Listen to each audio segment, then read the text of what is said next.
Jogja memang istimewa, sederhana tapi dengan berbagai pesona.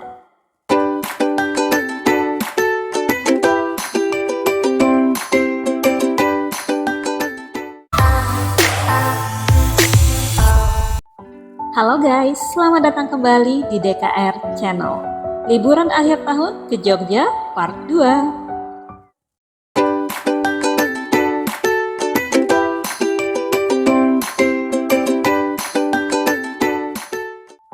Sesampainya di hotel, kita langsung siap-siap sholat dan explore Jogja.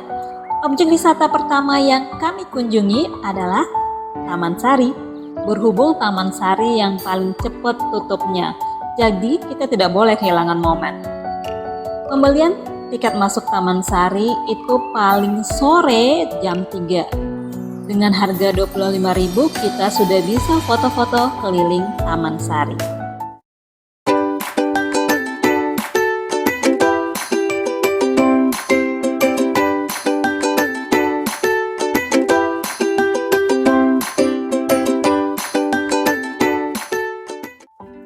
Taman Sari merupakan situs taman atau kebun keraton Jogja, dibangun oleh Sultan Hamengkubuwono I pada tahun 1758. Pada awal dibangun, Taman Sari sangat luas, sekitar 10 hektar, dan terdiri dari berbagai macam bangunan. Ada gedung, ada pemandian, jembatan gantung, kanal air, danau buatan, pulau buatan, dan lorong bawah air.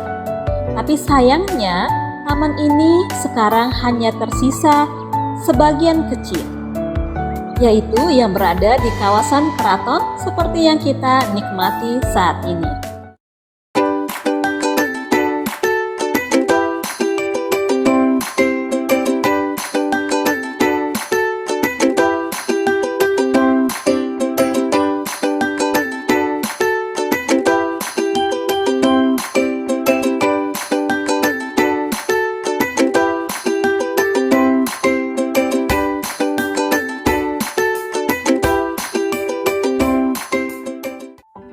Untuk berkeliling Taman Sari, kita bisa lakukan secara mandiri. Atau, jika teman-teman penasaran dengan kisah, cerita, dan sejarahnya, teman-teman bisa meminta pendampingan dari tour guide. Bayaran untuk tour guide itu pun sukarela, tidak ada tarif yang dipatok. Tapi tentunya teman-teman perlu memperhatikan unsur kepantasan saat memberikan bayaran untuk tour guide. Karena pada kenyataannya tour guide tidak hanya memberikan penjelasan terkait dengan objek wisatanya, tetapi juga membantu kita untuk berfoto menemukan spot-spot yang paling estetik dan menarik.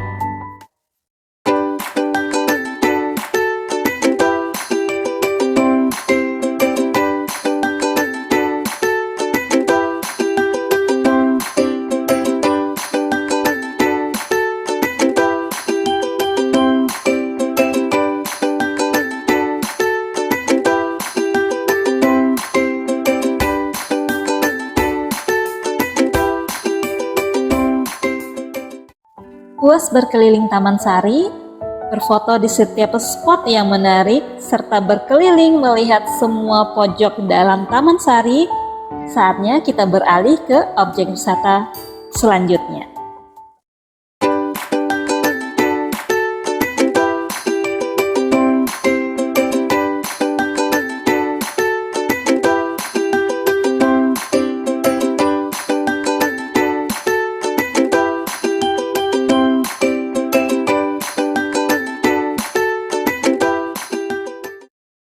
Keluar dari Taman Sari, ternyata perut terasa keroncongan dan kami sadar kami belum makan siang. Jadi saatnya icip-icip kuliner di Jogja. Kami memutuskan untuk makan di Balai Rawos karena ini sangat identik dengan keraton. Menu-menu yang disajikan, dekorasi, semuanya ala keraton.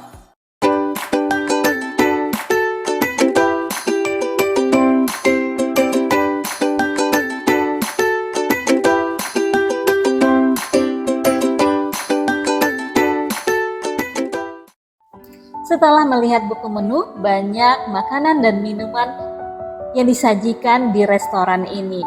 Dan yang paling menarik adalah harganya terjangkau. Jadi tidak perlu khawatir karena ini area keraton, apakah harganya juga sultan? Tentu tidak. Teman-teman semua aman, silahkan berkunjung. Saat mengorder, teman-teman bisa tanyakan rekomendasi menu yang paling bestseller di Balai Raos. Nanti petugas atau waitersnya akan memberikan rekomendasi menu-menu yang paling disenangi oleh Sultan. Dan itu bisa menjadi pilihan yang terbaik untuk teman-teman order. Balai Raos ini tempatnya cukup luas dan nyaman serta asri. Jadi bisa menjadi pilihan teman-teman untuk berkumpul bersama keluarga atau sahabat. Puas makan dan icip-icip menu Sultan, saatnya kita berkunjung ke objek wisata selanjutnya. Mau kemana kita?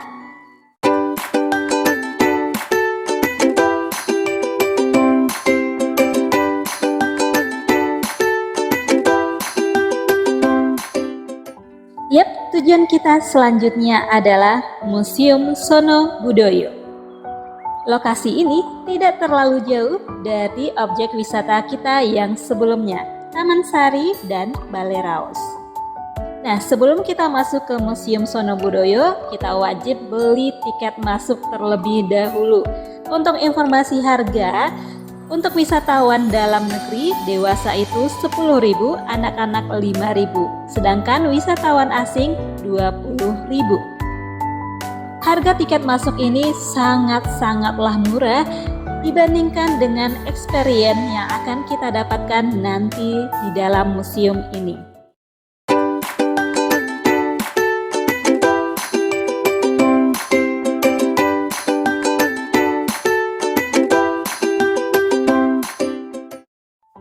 Museum Sono Budoyo merupakan salah satu wisata budaya yang dibalut dengan unsur teknologi. Sehingga wisatawan tidak hanya belajar secara monoton dari informasi yang dibuat secara konvensional dari museum ini, tetapi teman-teman semua akan tercengang dengan berbagai media yang digunakan untuk menyampaikan informasi seputar koleksi yang ada di Museum Sono Budoyo ini. Mulai dari susunan benda-benda koleksi yang tertata secara rapi dan apik, kemudian informasi yang tertulis di masing-masing benda sejarah. Selain itu, juga ada audio dan video untuk melengkapi informasi yang akan teman-teman terima seputar Museum Sono Budoyo. Salah satu contoh kerennya museum ini adalah yang ada di video ini. Ini meja makan dihiasi dengan hologram dan audio untuk menjelaskan tentang menu-menu makanan yang disajikan zaman dahulu kala. Sangat menarik dan kita tuh sangat terpukau dengan yang ditampilkan di depan mata kita.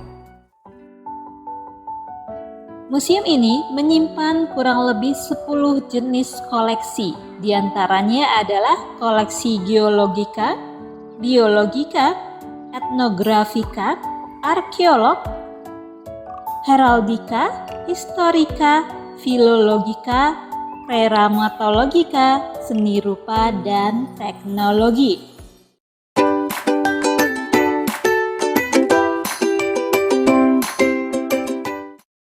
Museum ini cukup luas karena memang menampung 10 jenis koleksi.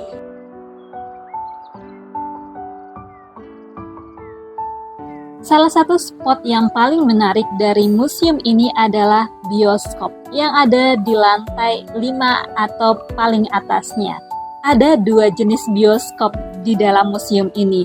Pertama, bioskop yang seperti tabung yang teman-teman lihat tadi menyajikan cerita rakyat. Walaupun tidak gelap-gelapan seperti di bioskop, tapi ini sangat unik dan menarik.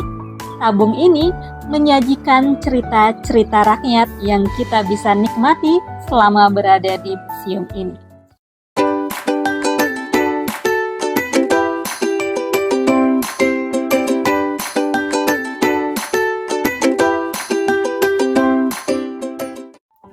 Selain bioskop dengan layar berbentuk tabung yang menyajikan berbagai koleksi video dari museum ini, juga ada studio atau bioskop yang benar-benar mirip dengan bioskop pada umumnya, tetapi tanpa kursi tentunya. Teman-teman bisa ngambil posisi PW di mana saja untuk menyaksikan video-video atau film cerita rakyat yang menjadi koleksi Museum Sonobudoyo. Museum ini seperti modern tetapi dibalut dengan nuansa kuno. Jadi seakan-akan kita masuk ke zaman dahulu saat kisah-kisah ini terjadi. Rasanya ingin berlama-lama duduk menonton semua koleksi video yang ada di museum ini. Mungkin next time kita bisa berkunjung ke museum ini lagi khusus untuk menonton semua koleksi videonya. Karena di sini menyenangkan, seru, dan menambah informasi seputar sejarah Indonesia.